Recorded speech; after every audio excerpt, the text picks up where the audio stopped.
Nous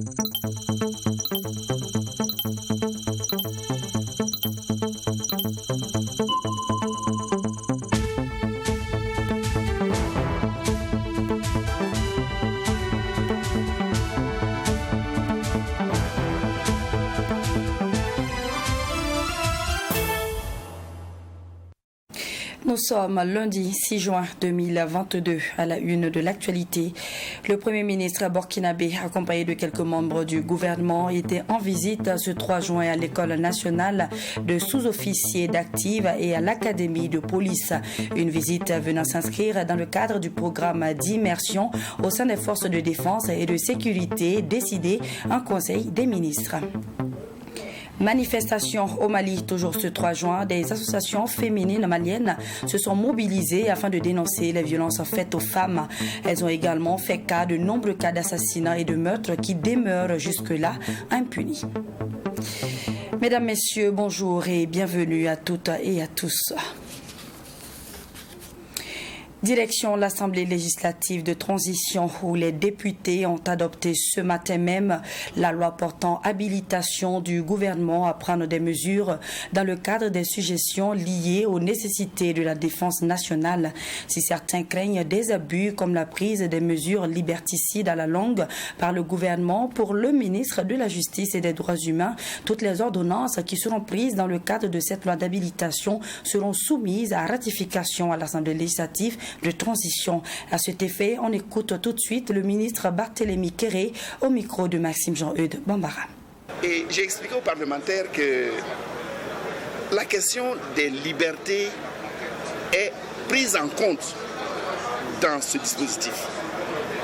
Parce qu'une fois que la loi d'habilitation est votée, avant de prendre des ordonnances, le Conseil constitutionnel est saisi et le Conseil constitutionnel valide les différentes ordonnances avant qu'effectivement le Conseil des ministres ne les prenne. Et ensuite, dans le cadre de cette loi d'habilitation, ces ordonnances qui sont prises sont soumises à ratification au niveau de l'Assemblée. Si l'Assemblée refuse de les ratifier, parce qu'ils estiment que ce n'est pas normal, etc., les ordonnances deviennent caduques. Donc, j'ai expliqué aux parlementaires que vraiment, ils ont la protection constitutionnelle, ils ont la protection de leur propre institution, ils ont la possibilité effectivement aussi de faire des missions, ils ont la possibilité d'interpeller le gouvernement dans le cas des questions orales, dans le cas des questions écrites. Donc vraiment, il n'y a aucun problème à permettre au gouvernement de pouvoir faire effectivement ce travail-là dans l'efficacité sans toucher vraiment véritablement les questions de liberté. Il faut le comprendre. Il peut arriver que dans les ordonnances, des questions se posent en termes de liberté. En ce moment-là, on en discutera. Mais il faut comprendre que les mesures qui sont prévues, ce sont des mesures qui sont prévues pour la reconquête de notre territoire, pour effectivement aller efficacement à l'encontre des terroristes. Direction Accra en République du Ghana où le Premier ministre Albert Ouedraogo a participé ce 4 juin 2022 à la session extraordinaire de la conférence des chefs d'État et de gouvernement de l'UEMOA. Témoignage de satisfaction à l'issue de ce sommet pour le Burkina Faso qui a pu présenter la réalité du pays en ce qui concerne sa sécurité, son économie et la question humanitaire. Je vous invite donc à suivre cet extrait du chef du gouvernement Albert Ouedraogo. Nous sommes satisfaits parce que l'occasion nous a été donnée de présenter la situation sécuritaire et économique au Burkina Faso. Donc cette situation, nous l'avons donc présentée en insistant donc sur le fait qu'aujourd'hui, il y a de plus en plus de l'amélioration avec la montée en puissance des forces de défense et de sécurité. Même si en représailles donc à cette montée en puissance là, compte tenu des revers donc, qui sont subis par les groupes terroristes, il y a justement donc des attaques contre les populations civiles. Au niveau économique, bien sûr, nous avons fait la situation en insistant sur le fait que nous subissons aujourd'hui les effets donc de la crise sécuritaire interne. Compte tenu de l'insuffisance de la production agricole, compte tenu du fait qu'il y a des zones dans lesquelles la production agricole est devenue difficile, mais également au regard aussi du contexte international, la crise russo-ukrainienne, donc qui a entraîné une poussée inflationniste au niveau du Burkina. Il faut dire qu'au niveau de la CEDEAO, il n'y a pas eu de décision majeure qui a été prise. C'est vrai que l'ordre du jour du sommet de la CEDEAO portait sur les pays donc, en transition, c'est-à-dire le Burkina Faso, le Mali et la Guinée, mais aucune décision majeure n'a été prise.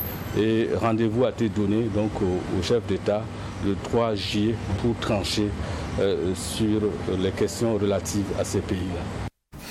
Dans le cadre du programme d'immersion au sein des forces de défense et de sécurité, le Premier ministre ainsi que quelques membres du gouvernement étaient à l'École nationale des sous-officiers d'active et à l'Académie de police ce 3 juin 2022. Sur place, la délégation gouvernementale a pu échanger avec les responsables des deux écoles, visiter des locaux et toucher du doigt les réalités des élèves et des encadreurs. Le point, c'est avec Abdoulaye Niénié.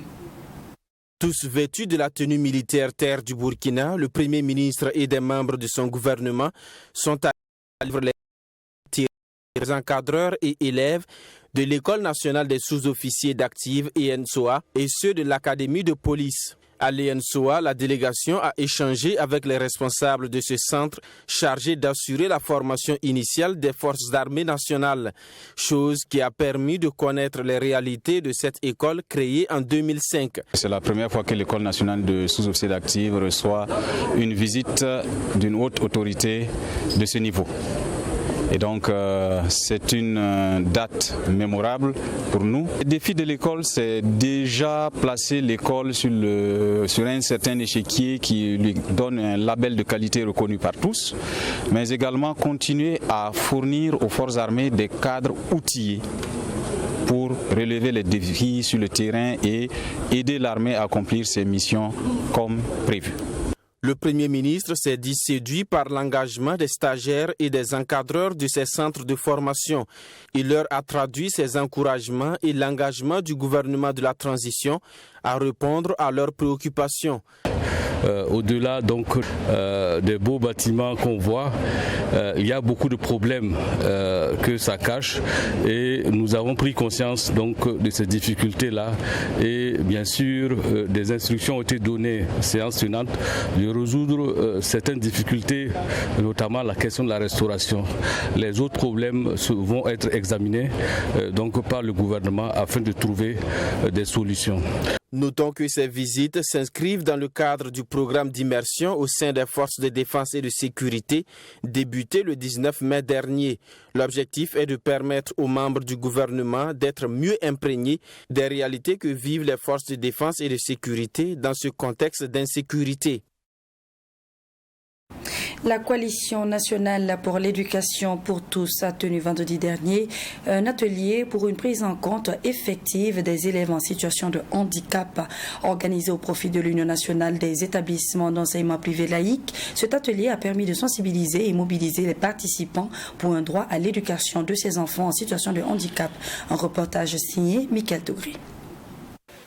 Au Burkina Faso, 3,2% des enfants scolarisés sont en situation de handicap, victimes parfois de préjugés et de stigmatisation. Certains de ces enfants handicapés sont exclus du système éducatif et même s'ils sont maintenus à l'école, le taux d'échec reste très élevé. La coalition nationale pour l'éducation pour tous veut changer cette perception négative sur les enfants en situation de handicap et cela à travers cette session de formation, de sensibilisation des membres de l'Union nationale des établissements d'enseignement privé laïque. On considère qu'au niveau du public, nous sommes déjà dans une dynamique d'expérimentation. Il est tout à fait important qu'au niveau du privé aussi, nous puissions sensibiliser donc pour que les acteurs soient impliqués. Vous savez, les privés, aujourd'hui, quoi qu'on dise, occupent en tout cas une part importante des effectifs de l'éducation. Il s'agit essentiellement de les amener à comprendre le sens de l'éducation inclusive, pourquoi l'éducation inclusive, comment faire en sorte qu'au niveau du privé, l'éducation inclusive soit prise en compte dans les pratiques éducatives. Pour Pour la coalition nationale pour l'éducation pour tous les enfants sont égaux et ont droit à l'éducation. À travers cette rencontre, il sera question de partager avec ces acteurs de l'éducation dans le privé des connaissances sur l'éducation et les politiques éducatives. Il s'agira surtout de mobiliser ces promoteurs d'établissements d'enseignement privé laïque pour la promotion de l'éducation inclusive et des droits des personnes en situation de handicap. J'ai interpellé qu'il y a des établissements privés qui n'acceptaient pas vraiment recevoir les enfants handicapés. Alors, donc nous sommes rentrés vraiment en plaidoyer avec la direction régionale de l'enseignement préscolaire primaire et non formel, donc pour que ces enfants-là puissent bénéficier effectivement de leur droit à l'éducation. Alors, donc si cela est arrivé, c'est parce qu'on a compris qu'au niveau des promoteurs du privé, des enseignants, il manquait d'informations sur la portée réelle de l'éducation inclusive. Au niveau international, la nécessité de l'éducation inclusive est affirmée à travers l'ODD 4. D'ici à 2030, il est question, entre autres objectifs, d'assurer une éducation inclusive et équitable de qualité et promouvoir des possibilités d'apprentissage tout au long de la vie pour tous. Au Burkina Faso, cet engagement est aussi une priorité et tous les acteurs du système éducatif sont mobilisés pour être au rendez-vous. Fin de la première édition de la rencontre des patrons burkinabés. Durant 2 jours de travaux, les différents participants ont pu énumérer les problèmes qui minent le secteur de l'entrepreneuriat dans la sous-région. Selon eux, le principal obstacle pour les jeunes qui désirent entreprendre est le manque de financement. Au sortir des travaux, les participants ont donc formulé des recommandations qui prennent en compte les questions de fiscalité ainsi que la transformation des produits locaux. Retour sur la cérémonie de clôture qui est intervenue vendredi dernier avec notre reporter sur place, Mamidriana Kamabou. Après 2 jours de partage d'expériences, de réflexions et d'échanges d'idées entre patrons d'entreprise et la jeunesse, la rencontre des patrons burkinabés a refermé ses portes. La question du taux d'intérêt qu'exigent les différentes banques aux clients, la problématique du financement des petites et moyennes entreprises et la question de la bourse régionale sont entre autres les sujets qui ont été abordés par les participants. Les étudiants ont aussi soumis leurs préoccupations relatives au manque de financement dans leurs travaux de recherche. Les responsables de banques présents à cette rencontre ont par la suite éclairé les participants sur ces questions. Les panels ont permis donc à ces jeunes étudiants-là d'apprendre beaucoup de choses. Les panels ont permis aux hommes d'affaires aussi d'exposer les problèmes que le monde économique, le monde des affaires rencontre au Burkina Faso et de ressortir de là avec des recommandations et des résolutions. Des recommandations qui prennent en compte la question de fiscalité et la transformation des produits locaux. Nous avons aussi demandé qu'on puisse faire des facilitations sur le plan fiscal aux structures qui font de la production et qui transforment les produits locaux. Parce qu'aujourd'hui au Burkina Faso, il faut qu'on produise ce que nous transformons et qu'on consomme ce que nous produisons.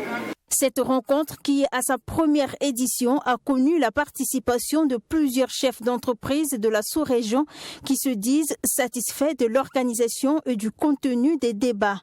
De façon générale, c'est avec satisfaction que nous repartons au Togo et peut-être réfléchir à cette initiative et s'inspirer de ça pour mobiliser également les acteurs du Togo.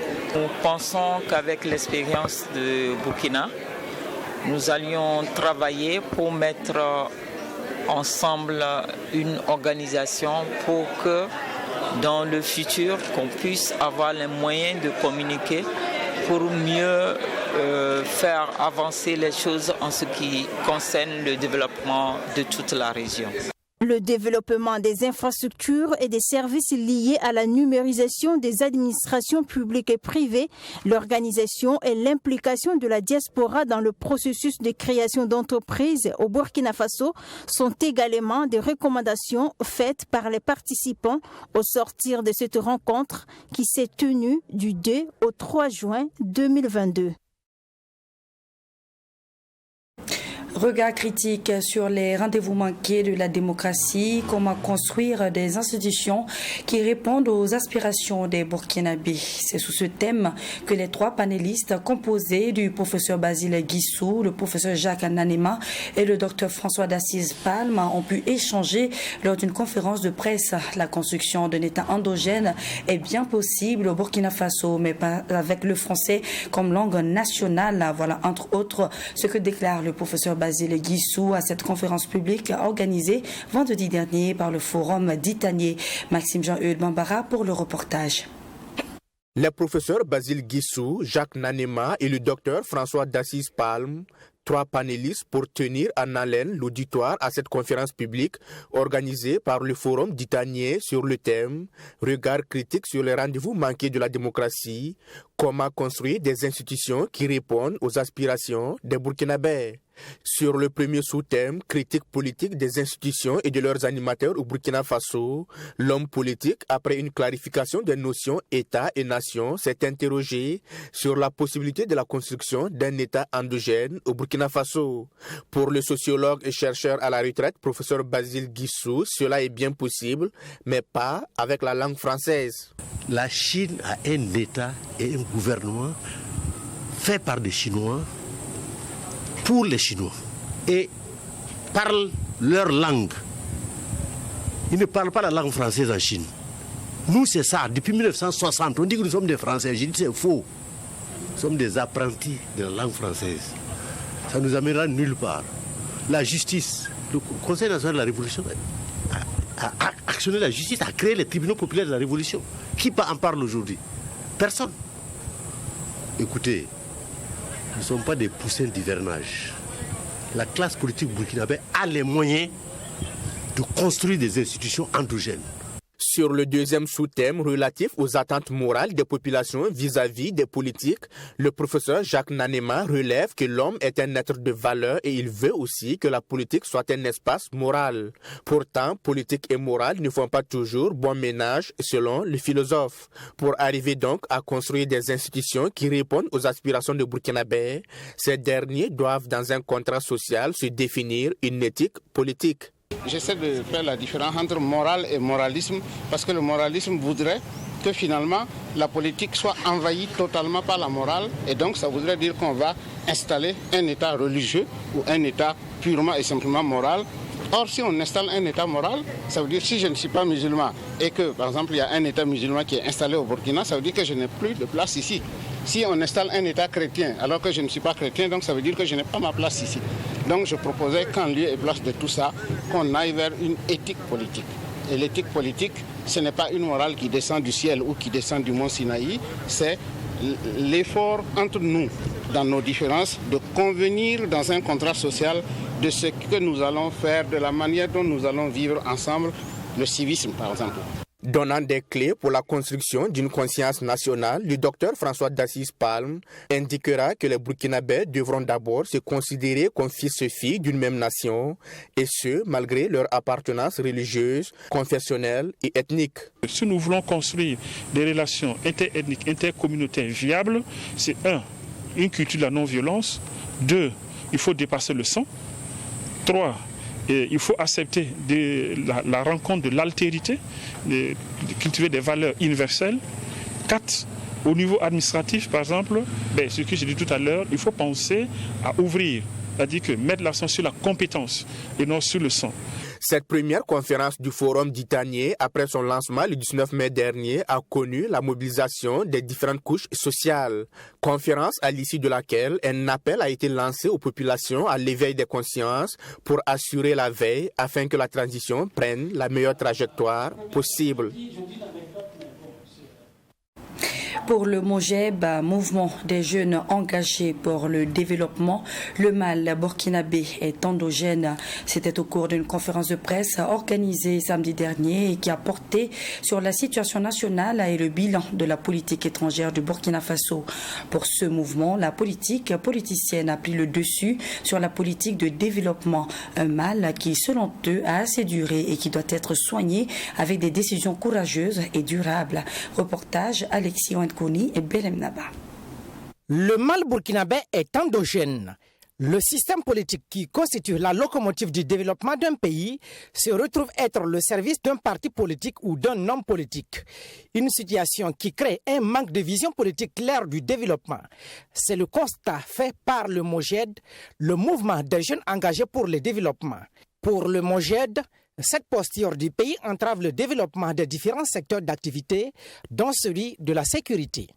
La dégradation continue de notre climat sécuritaire depuis 2016 est la cause d'un manque d'une politique de sécurité nationale efficace et inclusive. Un constat matérialisé par un renseignement limité, moins équipé et politisé. L'absence d'un mécanisme endogène dans le règlement des conflits, créant des scènes de frustration et de vengeance. Une armée défaillante et de capacité de réaction limitée. Une crise d'intérêt entre les corps et intra-corps compliquant la coordination des actions sur le terrain. Et enfin, une politisation de l'armée créant ainsi une crise de confiance entre FDS et population. La diplomatie burkinabé est basée sur des relations entre les gouvernants et manque d'influence pour peser dans les négociations régionales et internationales, remarque le MOJED. Notre diplomatie est jusque-là basée sur des relations personnelles des gouvernants et non sur des relations d'intérêt commun entre nations. Une démarche qui a conduit à des signatures de partenariats non gagnant-gagnant, à des traités d'amitié superficiels et mal négociés et à des conventions mal ratifiées. Comme conséquence diplomatique sur le plan économique, on assiste au pillage organisé de nos ressources naturelles par les multinationales étrangères, une monopolisation de nos secteurs économiques par nos amis actuels. Après le diagnostic des difficultés, le MOJED propose une thérapie au président du Faso, opérer des décisions courageuses et pérennes afin que l'espoir suscité par les événements du 24 janvier 2022 ne soit pas vain. Travailler courageusement à réconcilier les frères d'armes autour d'un même idéal qui est la protection et la défense du territoire national, tout en résolvant les conflits d'intérêts et les injustices qui les opposent. Trouver d'urgence de nouveaux partenaires pour assister nos FDS dans la lutte contre le terrorisme, tels que le Mali, la Russie, la Corée du Nord, l'Iran, la Turquie, le Rwanda. À cette conférence de presse, tous les secteurs de la vie sociopolitique du Burkina Faso ont été passés au peigne fin. Du secteur de l'éducation à celui de la sécurité en passant par l'économie et la diplomatie, tous ces aspects ont été abordés. Plusieurs propositions jugées thérapeutiques par le mouvement des jeunes engagés pour le développement ont été également faites. Plus de 6 000 membres du bureau burkinabé du droit d'auteur se succèdent depuis le 31 mai dernier dans les guichets BBDA de Ouagadougou et Bobo-Dioulasso pour les repartitions de mai 2022. L'artiste ayant le plus gros montant s'en sort avec environ 9 millions de francs CFA, tandis que le plus faible montant à percevoir est de 3 000 francs. Pourquoi un tel écart et quels sont les critères de répartition? Ces questions ont poussé nos reporters à approcher les premiers responsables de la répartition au sein du BBDA. Suivons ce reportage. Ambiance particulière dans la cour du bureau burkinabé des droits d'auteur BBDA ce vendredi. Pour cause, depuis le 31 mai et cela jusqu'en août prochain, 6132 membres du BBDA sont invités à se présenter à la caisse pour toucher ce qui leur revient de droit. La somme la plus élevée qui doit être perçue au cours de cette répartition est de 9 millions de francs CFA, pendant que le plus faible montant est inférieur à 3 000 francs, 2 600 francs CFA pour être plus exact. Entre incompréhension pour certains et compréhension pour d'autres, le critère de répartition est diversement apprécié par les artistes. Franchement, moi, mon cauchemar là, c'est de gagner les 3 000 là, quoi. Voilà, le plus bas prix que... voilà. Est-ce que vous voyez un peu? Voilà, mon cauchemar, c'est de prendre les 3 000 là, quoi. Parce que je me dis qu'on a assez charbonné depuis 2017 jusqu'à présent. Si on doit venir prendre 3 000 francs, c'est dingue. Je pense que s'il y en a qui peuvent avoir jusqu'à 9 millions, c'est de 2 900 à 9 millions, c'est bien. 9 millions, c'est bien. Ça veut dire que ceux qui sont à 2 500, peut-être qu'ils n'ont pas bien travaillé. Ou peut-être c'est des nouveaux déclarants. On n'en sait pas. Donc cette personne, s'il arrive à avoir 2 900, il doit grouiller atteindre ceux qui sont à niveau. Ça veut dire qu'il doit courir travailler plus. Parce que s'il y a 9 millions, c'est qu'il y a eu du travail quelque part. D'une valeur de plus de 800 millions de francs CFA, la répartition de mai 2022 concerne 3 types de droits selon la directrice de la répartition. Sur la question de la répartition des différents montants entre les artistes, la première responsable de la répartition s'explique avec un exemple les diffusions de la télé interactive True TV. Même si l'artiste a été joué 1 seconde à True TV, on l'a mis juste et puis après il y a eu un interlude et puis on a coupé, il a des droits. Donc si on divise le montant que True TV paye par le volume exploité, on aura 1 seconde d'œuvre exploitée. Ça se fait par seconde. Et si l'artiste a été joué 1 seconde, il aura 1 seconde et 1 fois, c'est la part qu'il aura. En fait, il faut dire que tous les artistes qui sont venus, il y a eu 6132 artistes qui sont bénéficiaires de cette répartition-là. Ils ont un minimum de droits qu'on les paye. Et cette fois-ci, c'est 2200. Donc l'artiste qui a eu le plus petit montant, c'est quoi, 4 francs. Il aura les 4 francs plus les 2000, le droit minimum payable qu'on lui sert. Pour l'écart financier existant entre les acteurs à cette répartition, Armel Compaoré s'explique également. Ceux qui ont 1 million, plusieurs millions, ce n'est pas seulement à la radio ou à la télé que leurs œuvres sont jouées. Ils ont fait des festivals, ils ont fait des concerts, leur œuvre a été utilisée par des sociétés comme musique de publicité, comme musique d'attente, comme musique de film. L'artiste burkinabé Barça Premier, dit le 10, fait partie de ceux ayant touché un gros lot. À la caisse du Bureau burkinabé des droits d'auteur, il s'en est sorti avec plus de 2 millions de francs CFA. Je pense que c'est au niveau des scènes musicales. J'ai beaucoup presté avec des réseaux, des réseaux qui sont connus, que vous connaissez vous-même. Donc c'est les réseaux qui payent un peu plus mieux. J'ai presté avec beaucoup de réseaux, j'ai eu à faire des tournées et je pense que c'est ce qui a augmenté mon argent au niveau de la répartition, côté prestation. Je pense qu'on met tous la base du travail parce qu'il y a des artistes qui ne sont pas bien instruits dans le métier qu'ils font.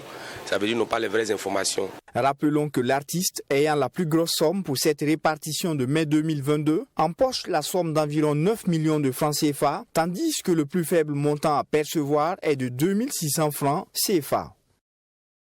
Et puis, hors de chez nous, avant de clore cette édition, plusieurs centaines de personnes ont marché vendredi dernier dans les rues de Bamako avec pour seul objectif de dire non aux violences faites aux femmes.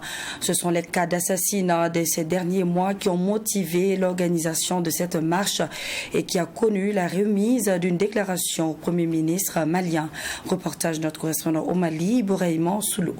Cette marche dite blanche de ce vendredi 3 juin avait pour but d'interpeller les autorités de la transition qui doivent, selon les organisateurs, prendre des mesures dissuasives en vue de mettre fin aux cas d'assassinat et de viols récurrents ces derniers temps au Mali.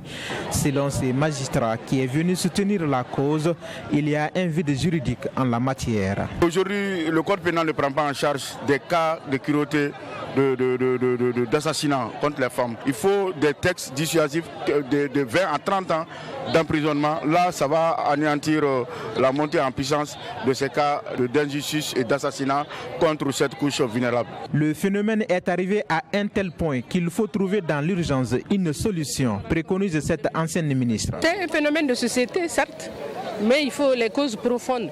Ça peut être l'orgueil de l'homme, ça peut être le fait qu'il soit considéré comme une fausse fierté. Au lieu de comprendre, parce qu'un couple, ils doivent se comprendre.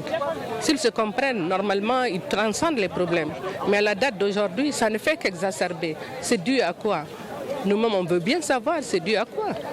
Et qu'une solution soit trouvée aujourd'hui à ce phénomène. Ces derniers mois, beaucoup de cas d'assassinat des femmes par leurs partenaires et viols d'enfants ont suscité de l'émoi dans le pays. C'est pourquoi cet homme religieux demande l'application de la peine de mort. Que les gens y tuent impunément, ils sont dans les prisons bien nourris que nous.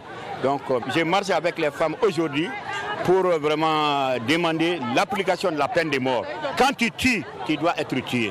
Stop au féminicide au Mali, stop aux violences faites aux femmes, halte au viol d'enfants ou encore nous donnons la vie, ne nous ôtez pas la vie, sont entre autres des messages qu'on pouvait lire sur les pancartes. Les crimes rituels sont légion selon les personnes atteintes d'albinisme qui sont massivement sorties pour la cause. Il n'est jamais trop tard pour avoir de nouveaux rêves ou de nouveaux objectifs. N'oubliez jamais que même le plus grand des arbres était avant tout une simple graine. Vous pouvez partir de rien et tout accomplir. Voilà qui m'a fait à cette édition de la mi-journée. Prenez grand soin de vous et à demain.